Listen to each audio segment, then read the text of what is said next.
Alright guys, now I have washed everything and it's a lot cleaner. And I'm going to show you a little trick. See these little tiny gears here? If you drop this down the sink, it's going to be gone. They float, so you're not going to find it in the trap. But I like to stick it on the end of a screwdriver here and then go ahead, take my toothbrush, and I already did this with some dish soap. Let's just make sure that it is nice and clean. And it is nice and clean. I don't see anything in there. And that's one. I'm going to check the other one here. Okay. And as long as I got on the end of the screwdriver here, I am not going to hopefully lose it. Now, this is the point where you may discover that you have cracked gears. And I've talked about cracked gears a lot. You should be able to repair any gear no matter what. Not repair the gear itself, but replace it. And believe it or not, you can find these days a lot of gears. And I got this whole bag full of miscellaneous gears here. There's like $2 on eBay, and surprisingly you're going to find that gears only come in a few different sizes where the hole is their standard sizes. And you may not find one as thin as these Bachmann ones are, but you will probably find one in the bag that will match up close enough to work. And sometimes that means replacing this gear on the axle and these idler gears. You replace them all out. But I recently discovered that even easier than ordering new gears, there's an easier way. Go find the guys who fly drones. They break a lot of gears, and those gears come in a lot of different sizes. And I don't know, right around me there's a whole bunch of these stores where you can buy drones and the parts to repair them. And you'd be surprised that you might find exactly what you need, maybe in a little different thickness. But on these pancake motors, you can replace pretty much everything. All you need to do is give it a shot. You'll find what you need. Trying to repair these gears, I've tried everything on cracked Bachmann gears because I used to think there was no hope. But that's just simply not true. Oh, this gear right here is split. Alright, so we've got a split gear right here. This one isn't that bad. And now that it's clean, I don't know if you can see the split on this. Let's see here. There is a split in here. And this is possibly a cause of some of that grinding sound. There's a split right there. Yep. I'm going to go ahead and I'm going to drop some super glue in there. And I think that is all I'm going to need. If that does not hold, then we will go on to the next level where I might have to replace this. Hopefully not.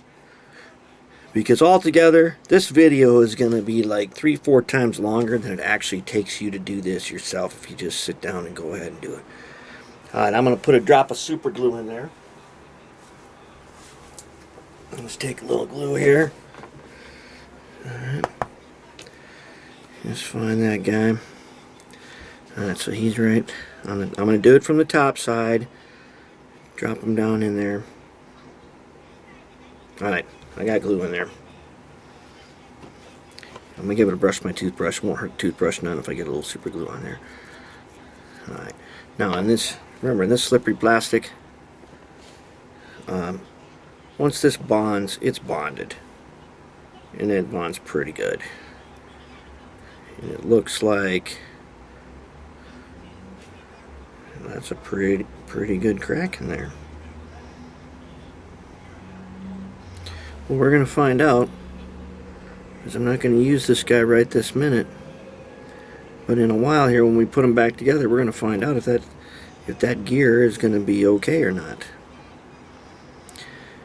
Alright, so that crack is fairly wide. Alright, let's go ahead, and I see there's another one in this other one here. Let's go ahead, and I'm going to show you guys how to repair this gear. Alright, you guys, with the discovery of 2 cracked gears, I'm about to show you the legendary and somewhat mythical baking soda method to fix a cracked gear. Alright, now I fixed one already. And what you do is you're going to make some baking soda, and then you're going to put a little super glue on it, and it's going to make a really hard kind of a coating. So I got a really good crack in there. See that? Let's clean them off first.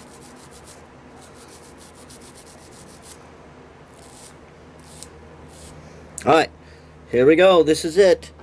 This is that thing you've heard legends about, but probably have never seen. So I got a little pile of baking soda right here. I'm going to take my little screwdriver and just pick up a tiny little bit, and I just wipe it on here. Okay, just wipe it on there.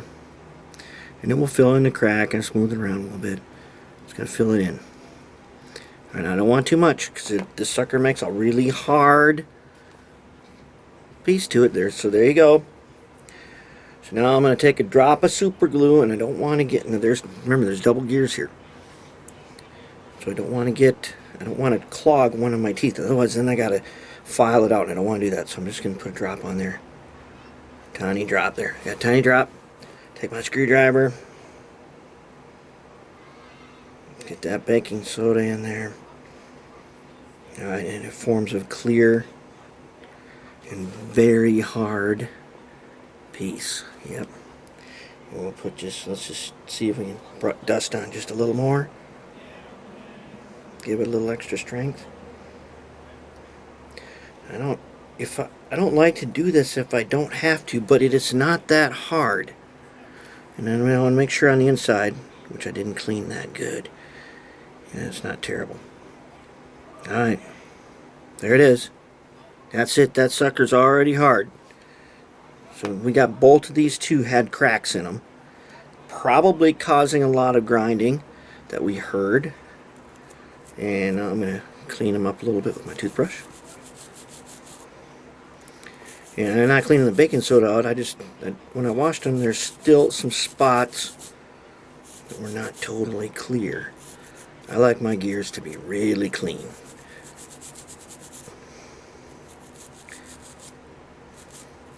Yeah.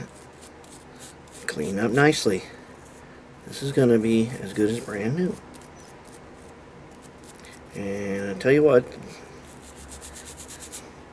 the baking soda trick, if you are patient with it and you don't use too much, you see the teeny screwdriver I used?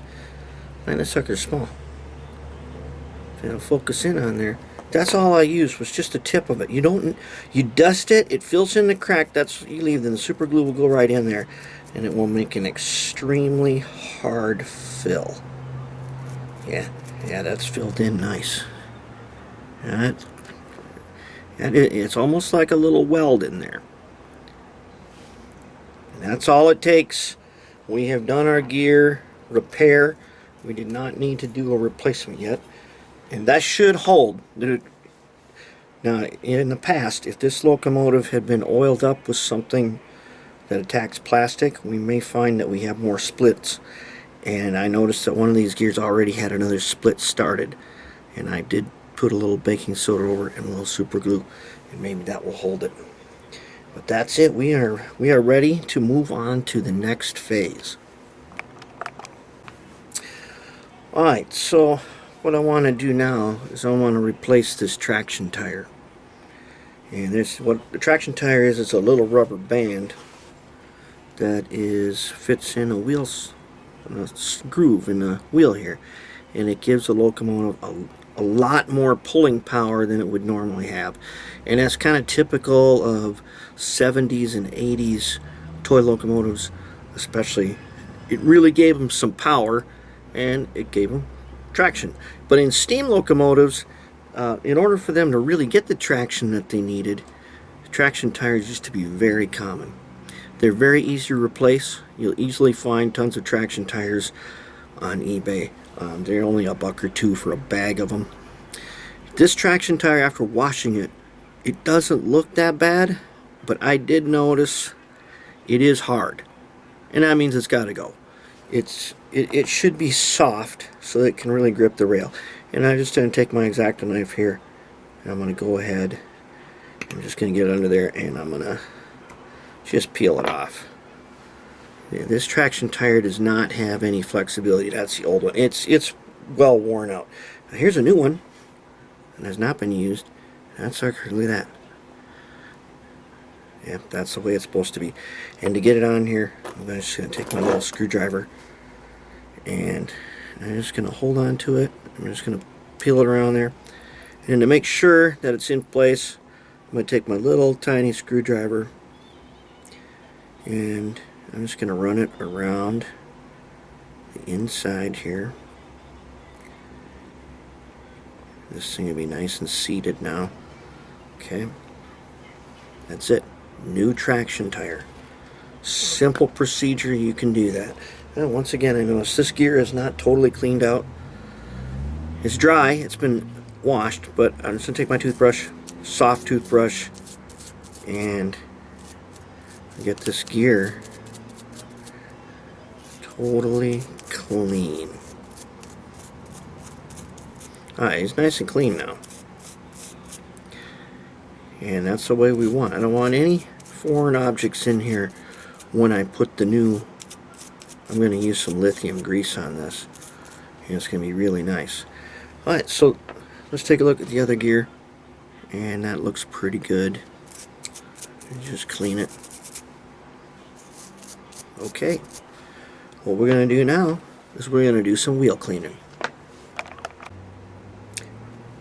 Alright, it's time to do some wheel cleaning, and we're going to clean up some of the other metal components like these here, these copper brushes that pick up electricity from this rear truck. We're going to clean those, and we're going to clean the wheels. First I want to show you something. You see this wire wheel? Be very careful if you use this wire wheel. This will strip the plating right off the wheels. Don't use this bronze colored or this copper colored shaft wheel. You only use that if you really have to. Otherwise, you use the one, plain silver one, soft one. This thing will tear apart most of these parts, and it will rip the plating right off them, and then they'll be worthless. So you don't want to do that. Don't use this guy. Okay, just be a little patient. And what we need on the wheels here, we need to clean the surface, and we need to clean the backside.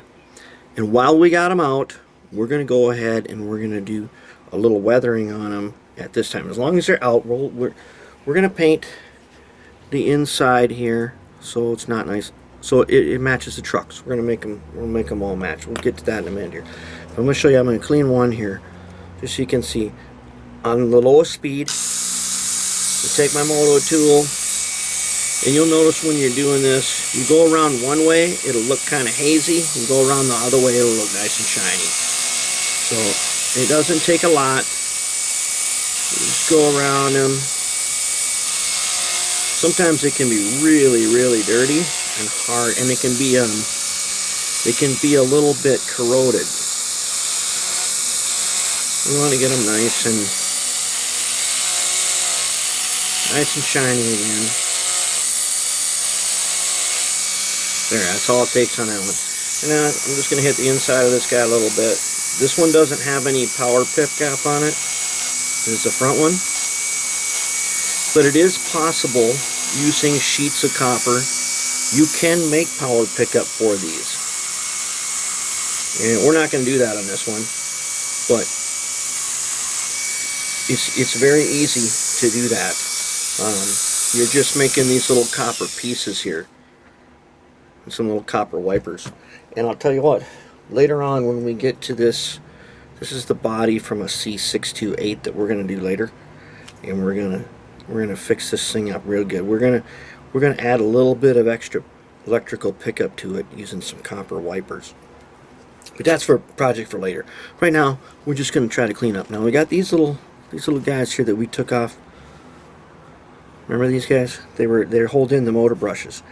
I need to polish these up, and I need to make sure that I don't go zinging it across the room. I'm just going to hold on to it. I want to make sure that it's nice and clean. These things get corroded too, especially, remember when I said it had gotten hot? It had gotten hot and some of the plastic had started to turn to dust. So we need to clean this guy up, inside and out. I want them shining on both sides. And that's what we're going to get. Alright, doesn't take a lot. This one's got, it's got this, you'll see this kind of plastic coating that they used to put on these things to mark them. And get rid of that. We don't need that. It doesn't have any, it doesn't mean anything to us for our project.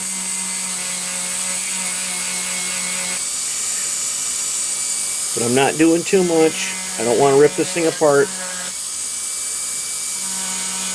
But I want them to be nice and clean again. Gives us good electrical pickup, good contacts.